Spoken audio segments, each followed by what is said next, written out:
It's been a while, guys. Lots been going on. I just got back from a trip to Japan. I'll post some pictures here of some cars that I saw while I was there.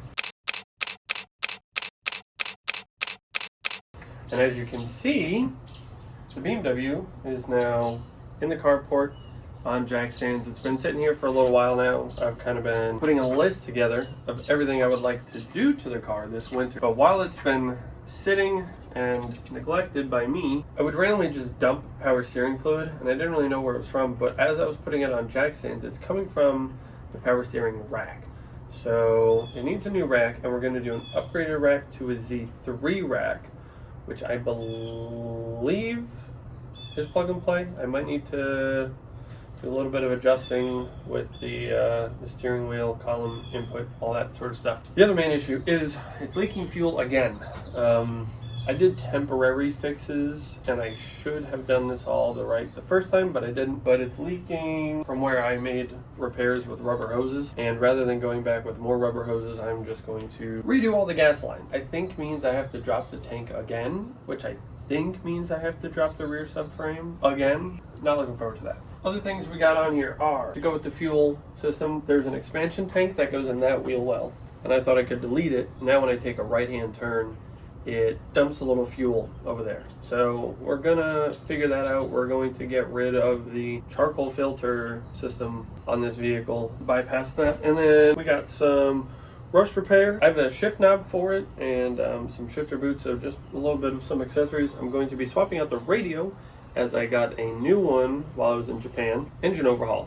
So what that means is I would ideally like to pull the motor and put on a stand, reseal it, pop the head off, check everything, make sure nothing, is messed up, and put it all back together. I might do a little bit of upgrades to make a little bit more power naturally aspirated. I might boost it. I don't know which route I want to go yet. There's also body kit. So to go along with the rust repair, I would like to do side skirts as well as repaint the vehicle. I would really like to repaint it black again, because this is faded.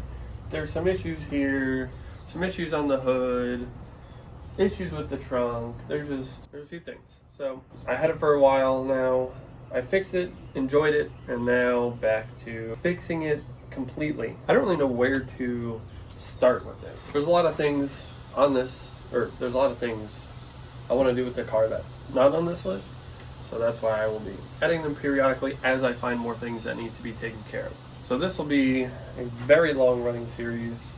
This video might be shorter, it might just be kind of like an introduction to everything I want to do with the vehicle, and kind of showing you guys the issues and what things I did wrong first time around, and how we're going to take care of that this time around. I'm going to get the wheels off, I'm going to get the hood popped, I'm going to prepare, kind of show you guys what's going on with her. Leaky. Nice leak. So we got some kind of leak from all this shit here.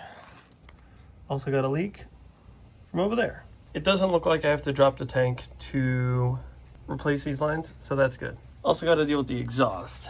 While I'm on this side of the car, I will also show you the rust repair that needs to happen over here. This just doesn't look great. I mean, it's not really rusting, but I want to clean it up, take care of it. I also have to check all of the spots where we previously fixed and make sure that, we're not rusting through any of that. Then over here, we got this to deal with. This is all crumpled and mangled. There's also, there's a hole forming there, so we got that hole to take care of. We got this. Oh wait, this isn't even hooked up. What the? No wonder it was fucking leaking gas when I went around a corner. That's interesting. So yeah, so a little bit of rust poking through there. There's a hole there. So I really have to kind of address this whole area again, which, I'm not surprised about. Diff looks good. That's not leaking. Again, we got some rust here, and right here, as you can see, where is it? So, I can put my finger into the carpet. So, have to address that. With so many projects to do, I don't really know where to start. feels a bit overwhelming, but I think the smartest thing to do is to just start with the engine. I'm going to start disconnecting the harnesses, start labeling everything, start removing things so I can then pull the motor. And the reason I'm starting with this is because the fuel lines run up to the engine. In my mind, the easiest thing to do is to remove this and then remove everything else. Removing this will free up the wiring harness on the other side where you saw that rust for the strut tower. So I can then move that out of the way and I can work on that. So I think really starting with the engine, pulling that out, is going to be my best course of action to start with. So I just wanted to close off this video by saying that this is just kind of an overview of what I will be doing to the car in the future and what to expect in the coming months as far as videos and plans with the BMW. If you guys enjoy this kind of content and you want to see more of it, be sure to subscribe, hit that like button down below, and let me know your thoughts down in the comment on whether I should swap the motor, build this motor, or just keep it bone stock and just do a refresh. And I'll see you in the next episode.